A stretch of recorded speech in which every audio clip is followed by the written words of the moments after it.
നല്ല മൊരിഞ്ഞ ദോശ ഒരു കഷ്ണം ഇങ്ങനെ പൊട്ടിച്ചെടുത്തിട്ട് ആ ദോശ കഷ്ണത്തിൻ്റെ ഉള്ളിലേക്ക് ഈ ചപ്പാത്തിക്കറി, അതായത് നമ്മുടെ എരിവുള്ള ഉള്ളിക്കറിയും ചെറിയ പീസ് അണിയനും കൂടെ, അതായത് സവാളയും കൂടി അതിൻ്റെ ഉള്ളിലേക്ക് ഇങ്ങനെ വെച്ച് പൊതിഞ്ഞ് അങ്ങ് കഴിച്ചാലുണ്ടല്ലോ, ആഹാഹാ.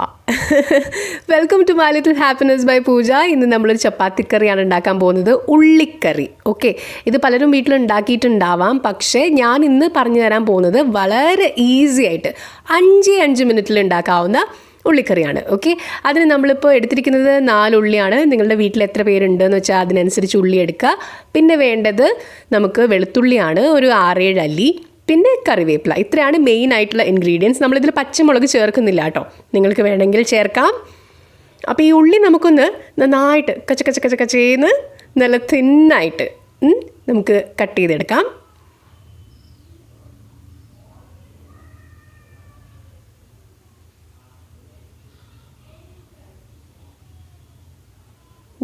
ഇതുപോലെ പറ്റുന്നിടത്തോളം നേർത്ത് തിന്നായിട്ട് കട്ടി കുറഞ്ഞ് ഒന്ന് കട്ട് ചെയ്തെടുക്കുക.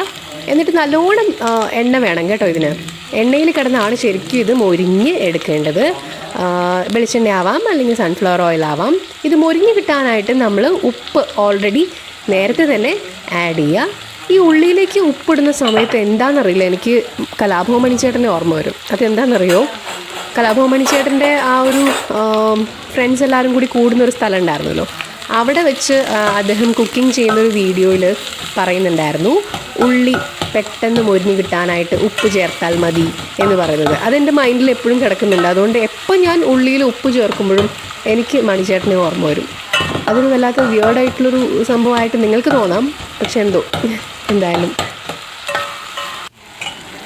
ഇനി ഇതിലേക്ക് നമുക്ക് നമ്മുടെ വെളുത്തുള്ളി ആഡ് ചെയ്യാം. ഇത് ചതച്ച് ചേർക്കുകയാണ് കേട്ടോ കുറച്ചുകൂടി നല്ലത്. ഇത് ഇങ്ങനെ അങ്ങ് കട്ട് ചെയ്തിട്ട് കഴിഞ്ഞപ്പോഴാണ് ഞാൻ ആലോചിച്ചത്, ചതച്ച് ചേർത്താൽ മതിയായിരുന്നില്ല, കാരണം അപ്പോഴാണ് കുറച്ചുകൂടി ഫ്ലേവർ നന്നായിട്ട് അതിലേക്ക് വരിക.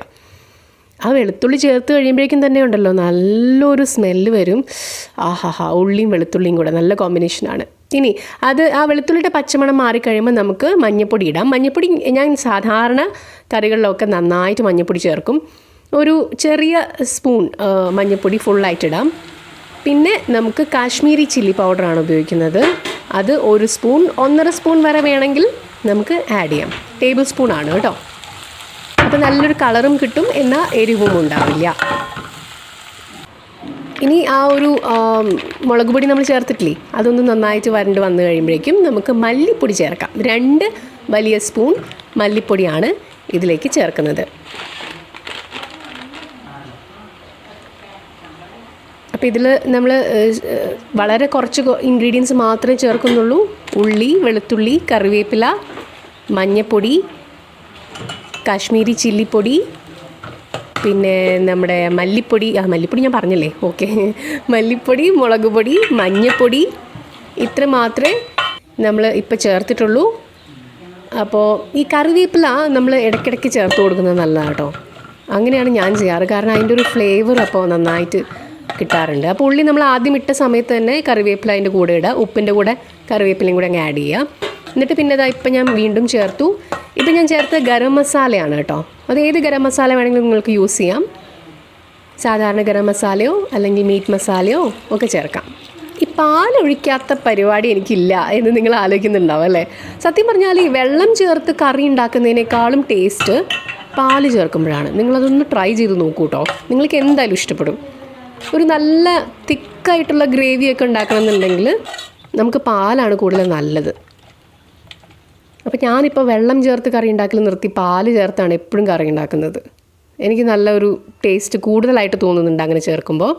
നമ്മുടെ കറി ഇതാ റെഡിയാണ് കേട്ടോ, ചപ്പാത്തിക്കറി എന്നാണ് പറഞ്ഞതെങ്കിലും ദോശയുടെ കൂടെയും പൊറോട്ടയുടെ കൂടെയൊക്കെ കിഡിലൻ കോമ്പിനേഷനാണ്.